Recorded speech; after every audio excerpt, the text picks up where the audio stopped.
Yes. Yes. What's up, y'all? This is Rev. We're not gonna do any funny stuff right now and stuff like that. We're gonna talk about judging for a second. I just wanted to kind of get serious and kind of talk about what I feel a judge should do on battles, and you know how it should be consistent throughout. You get a lot of battles these days that go overtime. You know, sometimes it goes overtime for fun, sometimes, and this may be a two-parter. I don't know, not sure, but I just wanted to get into some things so that way judges around the leagues or whatever, and if y'all don't agree, you know, we can have a debate about it, but you know, I think this is how personally I see how judging should go with battles. One, here's some criteria. I think judges should all be sober. I don't think they should drink or anything like that, because you are judging someone's performance. You might miss a punchline if you're drunk. You might miss a punchline if you've been smoking or whatever.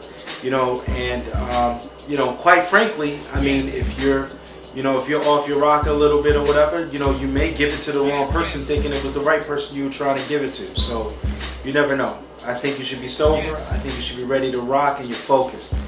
Two, you shouldn't play favoritism. I know that sometimes an upstart MC may be going up against a really big name or someone who's really popular within the league. You gotta kind of be unbiased. Not kind of, you actually have to be unbiased. It's more, you know, I mean, let's hope that you're not a part of the crew. You don't have beef with the person, or you don't like the person, or you do like the person. It's kind of got to be neutral. You know what I mean? Another thing is the freestyle versus written stuff. You know, a lot of people out there in cyberspace and the internet feel that, you know, if a person comes with freestyle, it's more impressive than a person that comes with written. I mean, that's just the golden rule. But the reason why a judge should not judge it that way is because both MCs had the same amount of time to know when they were going to battle. Like right now, I know that High Collide, I'm going to battle High Collide in, I think it's April. So regardless if High Collide says, well, Rev, I'm going to freestyle against you, that's a choice he chooses to make. That's not a stipulation. I'm not handicapping him because he wants to freestyle. I know for me, I'm going to prepare for the battle. Now, if I want to freestyle, that's my choice. But as a judge, you got to judge who had the better verses. You can't go, well, you know, he did have a degree of difficulty of 8.9 because he freestyled, and the other cat kind of memorized his lines and all this other stuff or whatever. You've got to go by who had the better verse, the better performance, who had crowd control and everything like that. And I think basically that's really the set of, you know, criteria. I think that, you know, you should be somewhat inclined to hip hop. I mean, you don't want somebody who's never listened to hip hop before to judge, because they won't have the ear for it. You know, I guess you could MC. I mean, if you're a fan of hip hop or whatever, and you just like to see it from the outside, sure, you could judge, and it could be an MC. I don't think there's a preference. You know, I think a lot of grind. I mean, I believe in grind time since it was built by MCs, and it should be judged by MCs. I believe that. And you gotta have a mind of your own. You gotta have that self-confidence. You know what I mean? Nowadays, the battles of grind time, which is great. You know, a lot of the judges are left to their own to decide who won a match or not. You know what I mean? Like, if I'm judging Madness versus Immaculate, which is coming up in the Battle of the Bay 3, and this is just strictly hypothetical because that's not gonna happen. You know, I have to be able to be secure in myself and confident in myself that if I choose Madness over Immaculate, or if I choose Immaculate over Madness, I'm not judging because when they see the tape that they're going to come to me and yell at me or whatever, you know, the case may be. You can't be that way. You have to judge it on what you saw on tape. Now, that said, that's the criteria. Second thing that goes on is these overtimes. What I would like to see in grind time overtimes, if an MC beat another MC and you just want to see overtime, determine the winner, right? Determine the winner. Look at Illusion Z versus Dumbfounded. Now, everybody in the universe pretty much said that Dumbfounded took it. That's not a hit against Illusion Z. I personally would have did a judge. I'd have been like this. Okay, well, I got Illusion Z in 3 rounds, you know, but it was so entertaining. Why don't we just get a, you know, fourth for the hell of it? Then what should happen is maybe the host will get the, you know, get all the votes together and be like, all right, Dumbfounded won, but we're just gonna go for a bonus. That's how it should be. I mean, for these overtimes that don't need to be overtimes, because obviously, I mean, overtimes are supposed to be for things that you couldn't choose and you couldn't decide on, right?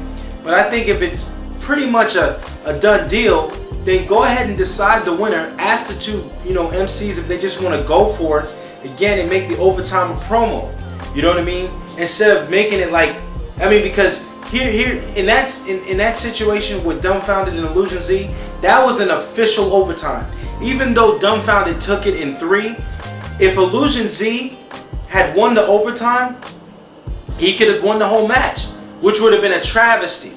So I'm just saying, in future battles, hopefully the judges should have that in their head. It's like, look, all right, this cat won, but the battle was just so crazy. I just want to see an overtime promo or whatever. Ask the MCs if they're good with it, and then roll your overtime in that sense. Another thing, I don't want to lose track on my stuff. I just had it in my head.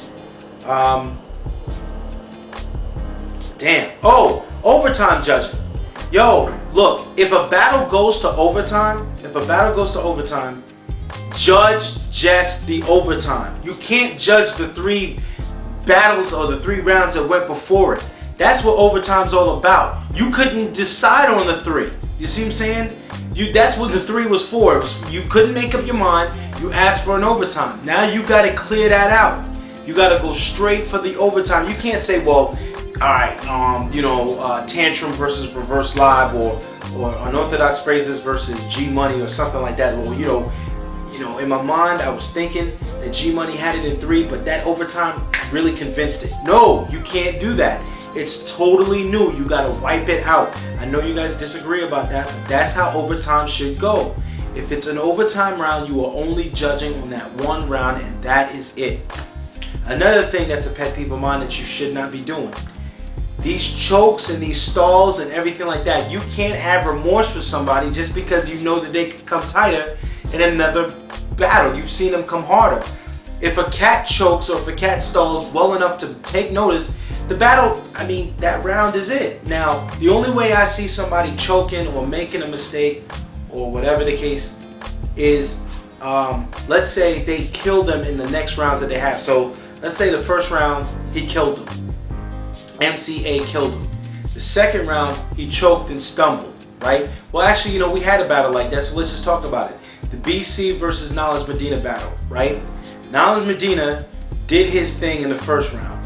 Knowledge Medina didn't do his thing in the second round. I obviously went to BC because BC was the one that, you know, knocked it out. Now, if Knowledge Medina kills him in the third round, then go to an OT. I mean, don't get me wrong. A rapper can choke and still come back. You know, a rapper can stall or whatever and still come back to win the battle. We've seen that already. We've seen it in the Fresh Coast.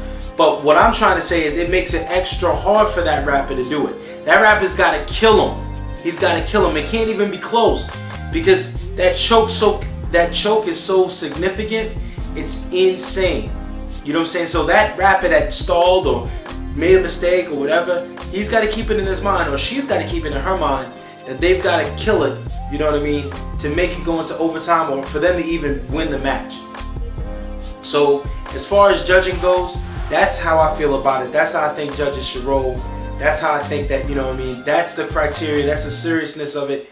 And I mean, if you have those abilities and that criteria, then don't worry about anything else. It's about the fans. The people that view the battles, they can say, you know, oh, that was a bullshit call, or that, you know, it should have, you know, this guy won it in 3 and this, that, the other, and blah, blah, blah. That's what they're supposed to do. That's why they watch the battles. But as a judge, that's what you have to do. You got to be sober. You can't do the whole, well, he freestyled and he wrote, so the freestyle means more. You can't do that. You can't do, well, this is MC, the greatest MC ever versus a rookie, and then take that into consideration. They do dumb shit like that for Michael Jordan and Kobe Bryant. We're not supposed to do that in battles, man. These things are too important. Anybody can win a battle. It's about how you prepare and how you brought yourself up. This is Revenon for judging, and I hope that, you know, y'all agree with me, but if not, you know what I'm saying, that's what debate is all about. Peace.